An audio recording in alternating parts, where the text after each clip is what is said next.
parce que c'est probable qu'il le garde. Bonjour les amis, comment allez-vous?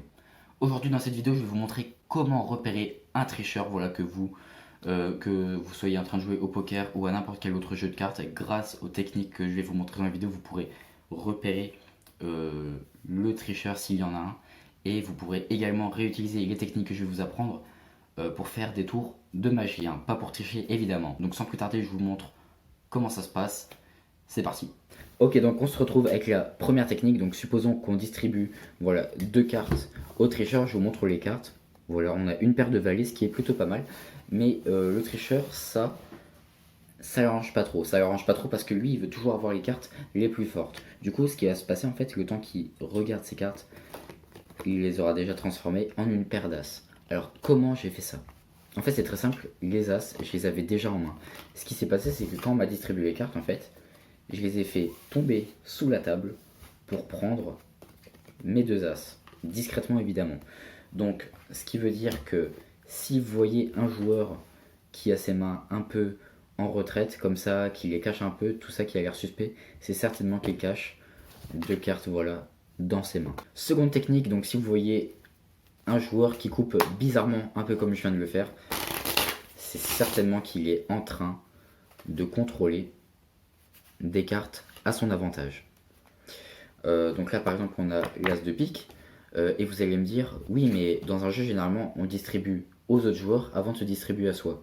Bah, il faut savoir aussi, ça c'est encore une autre technique, qu'en fait peu importe combien de cartes il y a à distribuer, en fait le tricheur saura toujours se donner la carte du dessus.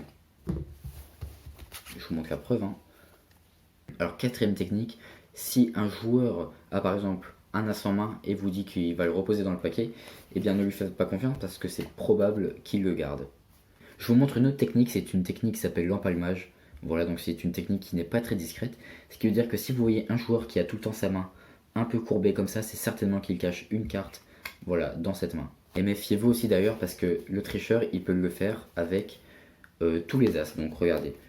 Voilà, hop, je mets cet as ici, cet as par là, celui-ci là, hop, et cet as juste ici. Voilà, très bien. On peut voir que les as sont bien dispersés dans le paquet. Donc là, qu'est-ce qui va se passer? Je vais couper le jeu. Et en fait, qu'est-ce qui s'est passé? Très simple, j'ai contrôlé les 4 as en dessous du paquet. Alors, vous pouvez aussi vous méfier quand une personne vous tend le paquet pour pouvoir mélanger, parce que qu'est-ce qui peut se passer? C'est très simple, il peut avancer le paquet vers vous pour vous laisser mélanger, et lui de son côté il a peut-être déjà récupéré les as, vous voyez. Du coup que vous mélangiez ou que vous ne mélangiez pas, ça change rien parce que lui il a déjà les as. Et rappelez-vous, hein, au début on a vu que des fois ils cachaient les cartes dans leurs mains. Donc il faut toujours faire attention à la position des mains des joueurs. Voilà. Vous voyez un joueur qui est souvent les mains proches de la table, proches du bord de la table, un peu caché tout ça. Méfiez-vous bien à tous ces faits et gestes.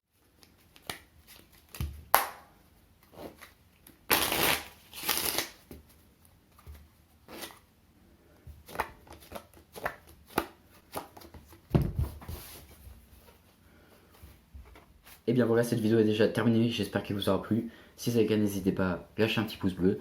Moi je vous dis à la prochaine pour un tuto, c'était Tricky, ciao ciao.